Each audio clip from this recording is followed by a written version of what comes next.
எனக்கு அன்பானவர்களே, இரட்சகர் இயேசு கிறிஸ்துவின் நாமத்தில் அன்பின் வாழ்த்துக்கள். தேவன் தந்த புதிய மாதத்திற்காய் நன்றி.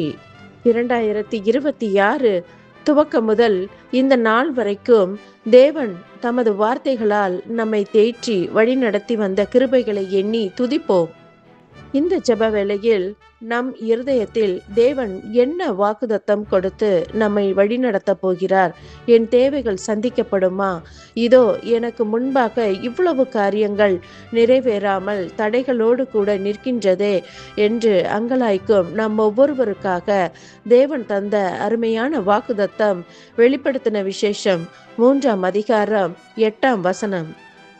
இதோ திறந்த வாசலை உனக்கு முன்பாக வைத்திருக்கிறேன், அதை ஒருவனும் பூட்ட மாட்டான். ஹல்லேலூயா.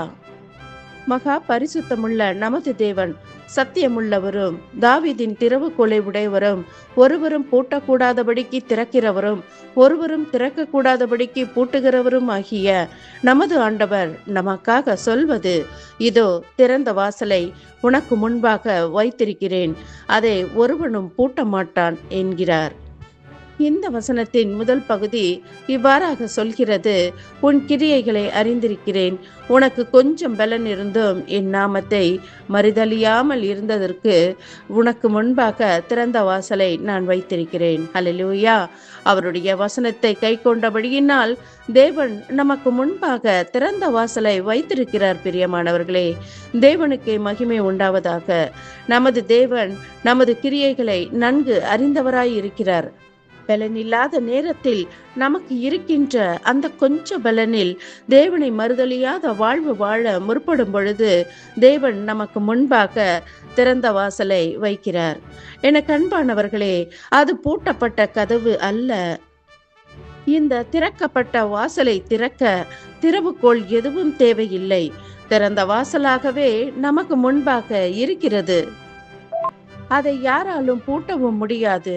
எனவே இந்த காலை வேளையில் எனக்கு முன்பாக அடைக்கப்பட்ட கதவு உள்ளதே, வரவிருக்கிற நன்மைகள் கைகூடி வரவில்லையே. எந்த காரியத்தை நான் செய்ய துவங்கினாலும் அதில் ஒரு தடை வருகிறது. ஒரு விசாலமான பாதையை நான் காண்பேனா? எனக்கு ஆசீர்வாதம் உண்டா என அங்கலாய்க்கும் நம்மை பார்த்துதான் தேவன் சொல்கிறார், இனி வரும் நாட்களில் உன் சூழ்நிலைகள் மாறும், உன் தடைகள் எல்லாம் கர்த்தர் விலக்கி போடுவார். ஆசீர்வாதத்தின் திறவுகோல்கள் தேவனிடத்தை உண்டு. எனவே தேவனுக்கு ஏற்றபடி தேவனுடைய வார்த்தைகளை கை கொண்டு அவருக்கு பிரியமான வாழ்வு வாழ அவருடைய நாமத்தை மறுதலியாது இனி வரும் நாட்களில் இந்த பொல்லாத காலங்களில் வாழ்ந்து கொண்டிருக்கிற நாம் அவருக்காக வைராக்கியமாக நிற்கும் பொழுது, அவருடைய வார்த்தைகளை கை கொள்ளும் பொழுது, அவருக்கு நமக்கு இருக்கின்ற அந்த கொஞ்ச பலனிலும் கூட நம்மளுடைய ஜெப வாழ்க்கை தியான வாழ்க்கையை தவறாது மேற்கொண்டு அவருக்காக வைராக்கியமாக நிற்கும் பொழுது இந்த திறந்த வாசலில் நாம் பிரவேசிக்க முடியும். கர்த்தர் ஒருவரே நமக்கு முன்பாக இருக்கின்ற அந்த வெண்கல கதவுகளை உடைத்து இருப்பு தாழ்பால்களை முறித்து அந்த காலத்தில் உள்ள பொக்கிஷங்களால் நம்மை ஆசீர்வதிப்பார். படிப்பில் ஆசீர்வாதம், குடும்பத்தில் ஆசீர்வாதம், ஆவிக்குரிய வாழ்வில் ஆசீர்வாதம் என தேவன் இனி வரும் நாட்களில் ஒரு உயர்வுகளை நமக்கு கொடுத்து கொண்டே இருப்பார். மேலும் ஏசாயா 22ஆம் அதிகாரம் 22ஆம் வசனத்தின்படி இல்கியாவின் குமாரனாகிய எலியாக்கிம் என்னும் தேவ மனிதனுக்கு தேவன் தந்த வார்த்தை இதுவே, தாவீதினுடைய வீட்டின் திறவுகோலை அவன் தோளின் மேல் வைப்பேன், ஒருவரும் பூட்டக்கூடாதபடிக்கு அவன் திறப்பான், ஒருவரும் திறக்க கூடாதபடிக்கு அவன் பூட்டுவான், அவனை உறுதியான இடத்திலே ஆணியாக கடாவுவேன், அவன் தன் தகப்பன் வீட்டுக்கு மகிமையான சிங்காசனமாக இருப்பான். ஹல்லேலூயா. இதோ திறந்த வாசலை நமக்கு முன்பாக வைத்த தேவன் அதனுள் நம்மை பிரவேசிக்க செய்து நம்மை ஆசீர்வாதமாக வைப்பார். நமது தேவைகளை சந்திப்பார், நமது குறைவுகளை நிறைவாக்குவார், மகிமையிலே கிறிஸ்து இயேசுவுக்குள் மகிமையிலே நிறைவாக்குவார். நாம் அப்படிப்பட்ட தேவனை தான் ஆராதித்து கொண்டிருக்கிறோம். நம்மை ஆசீர்வதித்து நம்மை சிங்காசனத்தில் அமர்த்தி வைத்து அழகு பார்க்கின்ற அந்த தேவாதி தேவனை தான் நாம் ஆராதிக்கின்றோம். ஒவ்வொரு நாளும் தேவனை துதித்து போற்றிடுவோம். அவர் செய்த நன்மைகளுக்காக நன்றி சொல்லி ஏறெடுப்போம். தேவைகள் ஒவ்வொன்றையும் அவர் பாதத்தில் வைத்து சொல்லி சொல்லி ஜெபிப்போம். வேத வசனங்களை கைக்கொண்டு அவைகளின்படி வாழ முற்படுவோம். நாம் ஜெபிப்போம்.